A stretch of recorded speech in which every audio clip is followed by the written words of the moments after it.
Coach Vince Bahl. I'm the Oyster River High School boys varsity coach, and I run the varsity lacrosse program and the JV lacrosse program. I've been associated with the program since my sons played here as an assistant for about 10 years with varsity, mainly filming, editing, and scouting. And 2 years ago, I was an assistant coach, and last year was my first year as the boys' head varsity coach, and I'll be returning this year as the head varsity coach. Talking about the upgrade in facilities, going from a grass field to a turf field.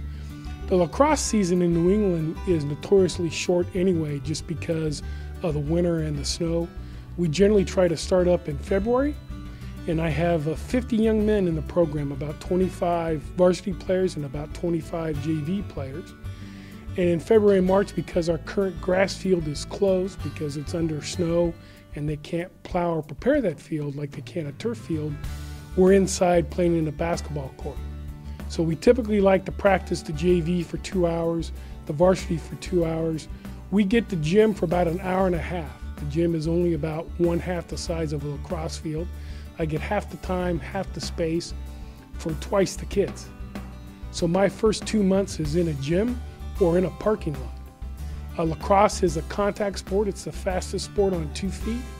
I can't do contact or any contact in the gym. It would endanger and not be safe for the players, so we have no contact.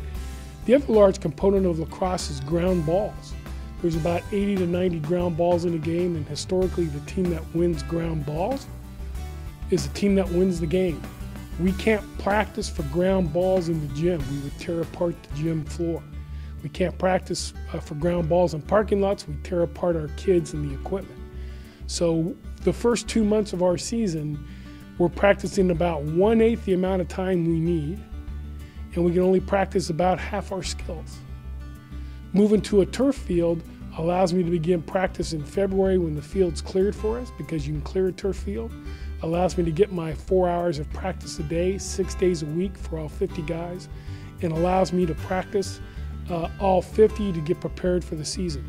Typically with Oyster River over my last 15 years with the program, we don't get out onto the grass field till about the first week of April, oftentimes 1 week before our first game.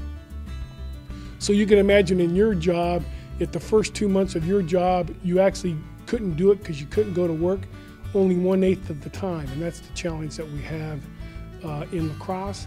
In the season, when the winter's gone, we now get the lovely spring rains. So I lose about 1/4 of my practice because of the spring rains. We can practice in the rain, we can play in the rain, but we can't play on the field in the rain just because we would tear up the field. The turf field's much more durable, we can actually play. So I'm at 1/8 of my practices for 2 months at the beginning. I would have 8 times more practices at the beginning of the year for 50 young men.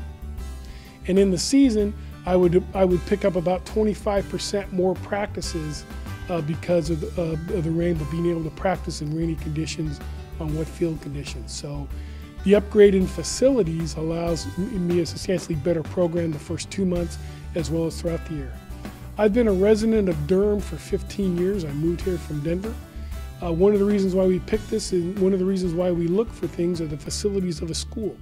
So as a homeowner in Durham, as a taxpayer in Durham, I'm going to vote for the upgrade in facilities. It's a smart investment for me as a homeowner, particularly looking to resell my house in the future, as well as upgrading the program for my lacrosse program and the 50 young men who play for me. Thanks.